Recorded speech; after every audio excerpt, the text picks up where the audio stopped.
कश्मीरी पंडितों पर हुए अत्याचार, उनके साथ हुई ज्यादती, उनके पलायन पर बनी फिल्म द कश्मीर फाइल्स की चर्चा इन दिनों फिर बढ़ गई है। एक नया विवाद इस फिल्म को लेकर खड़ा हो गया है, क्योंकि Israeli film maker Nadav Lapid ने फिल्म को लेकर गलत टिप्पणी कर दी है। गोवा में आयोजित 53वें इफ्फी के समापन समारोह में लेपिड ने फिल्म द कश्मीर फाइल्स को अश्लील कह दिया। हालांकि इजरायली राजदूत ने फिल्म को लेकर की गई उनकी ओछी टिप्पणी को लेकर लेपिड को लताड़ भी लगाई। उन्होंने लेपिड से कहा कि आपको अपने बयान के लिए शर्मिंदा होना चाहिए, लेकिन अपने बयान के लिए शर्मिंदा होना तो बहुत दूर की बात है। लेपिड ने तो अब अपनी हर मर्यादा को लांघ दिया है। वो तो अब द कश्मीर फाइल्स को छोड़कर भारत के लिए ही अनाप शनाप बकने लगे हैं। उनका कहना है कि ऐसे देश जो तेजी से अपनी सच बोलने की क्षमता को खो रहे हैं, वहां किसी को तो बोलने की जरूरत है। द कश्मीर फाइल्स पर दिए गए अपने बयान के बारे में लेपिड ने बात की और कहा कि ऐसा बयान देना आसान नहीं था, मैं पूरे दिन भयभीत था। लेपिड ने वायनेट से बात करते हुए कहा, ये स्थिति आसान नहीं है क्योंकि आप एक मेहमान हैं, मैं यहाँ जूरी का प्रेसिडेंट हूँ और आपके साथ बहुत अच्छा व्यवहार किया जाता है और फिर तुम आकर फेस्टिवल में अटैक करते हो। एक आशंका और बेचैनी थी, मुझे नहीं पता था कि क्या आयाम होंगे, इसलिए मैंने इसे कुछ आशंका के साथ किया। मेरा पूरा दिन शंका में बीता।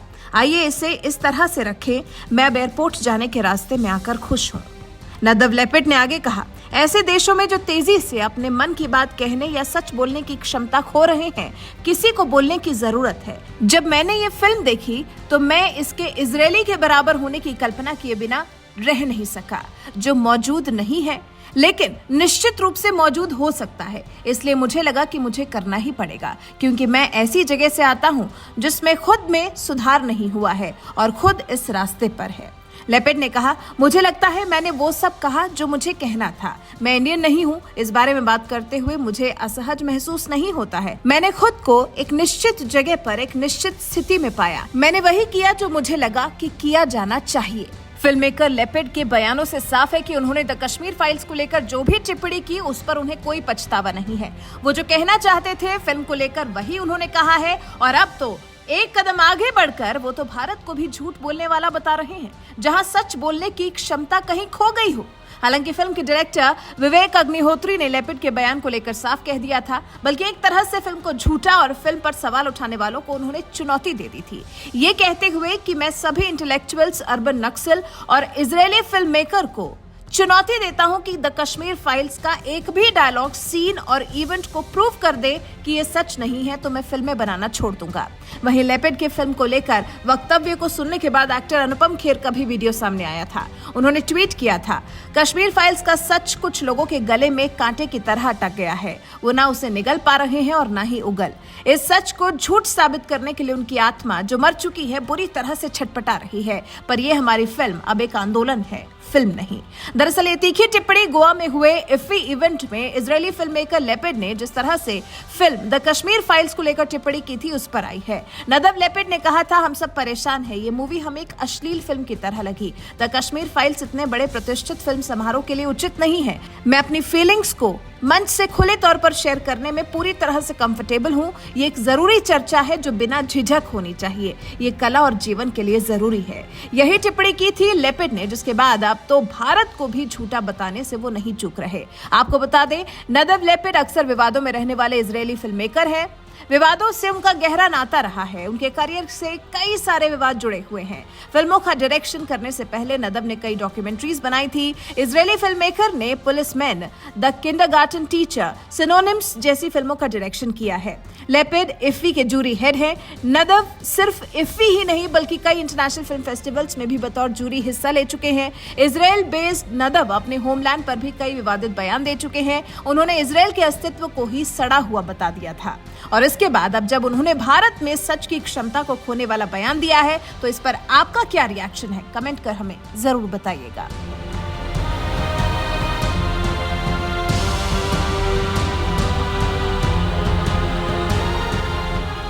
दोस्तों, कल इफ्फी गोवा में वहां एक जूरी के चेयरमैन ने बोला कि द कश्मीर फाइल्स एक प्रोपेगेंडा और वल्गर फिल्म है।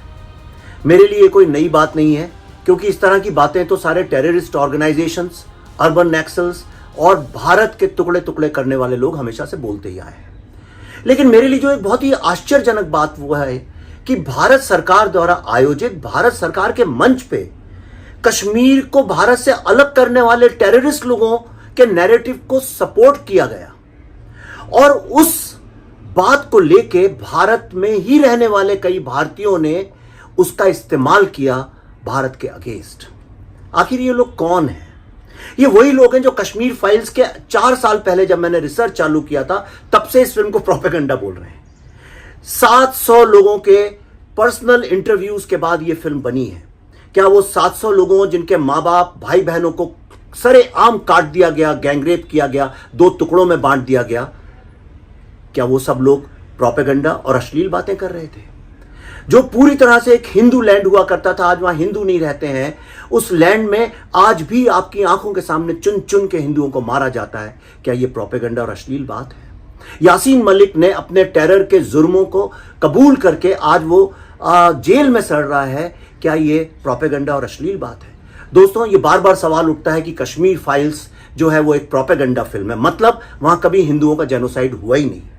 तो आज मैं विश्व के सारे बुद्धिजीवियों को, इन अर्बन नक्सल्स को चैलेंज करता हूं, इन महान फिल्म मेकर जो इजराइल से आए उनको भी चैलेंज करता हूं कि कश्मीर फाइल्स का एक शॉट, एक डायलॉग, इवेंट कोई अगर प्रूव कर दे कि ये पूरी तरह से सत्य नहीं है तो मैं फिल्में बनाना छोड़ दूंगा। दोस्तों, ये लोग हैं कौन जो हमेशा भारत के अगेंस्ट खड़े होते हैं?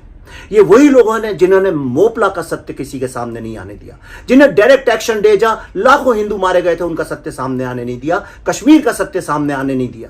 ये वही लोग हैं जो भारत में कोविड के वक्त जलती चिताओं को चंद डॉलरों में बेच रहे थे और आज जब मैंने वैक्सीन वॉर को अनाउंस किया है तो उसके अगेंस्ट खड़े हो गए। पर मैं डरने वालों में से नहीं हूं।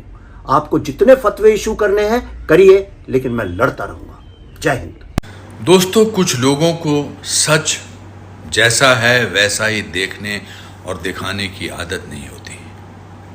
वो उस पर अपनी मनपसंद खुशबू, अपना मनपसंद जायका, अपने मनपसंद रंग लेप कर, सजा कर, संवार कर देखने के आदी होते हैं।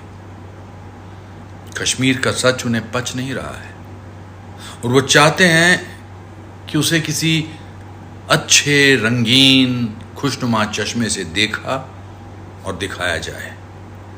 और यही वो करते आए हैं पिछले 25-30 साल से। और आज जब उनकी इस पूरी मेहनत पर पानी फेर दिया है कश्मीर फाइल्स ने, सच को जैसा है वैसा ही दिखाकर,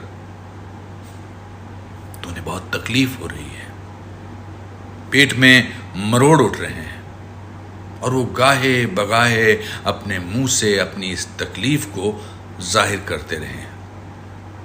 जो सच भयावह है और जो सच बद्धा है और जो सच जितना नंगा है, उसे अगर आप देख नहीं पाते तो आंखें मींच लीजिए, मुंह सी लीजिए, उसका मजाक उड़ाना बंद कीजिए, क्योंकि हम इस सच के भुक्तभोगी हैं। हमने और हमारी बेटियों और बहनों ने इस सच को झेला है। हमारी पीढ़ियां आज भी इस सच से त्रस्त हैं। ये सच हमारे जीवन का एक अभिन्न हिस्सा बन गया है। आप जाइए, पीड़ितों से पूछिए उनका सच, उनका भद्दा भयावह सच। भारत और इजराइल आपस में दोस्त हैं। दोनों मुल्क आतंकवाद का शिकार रहे हैं।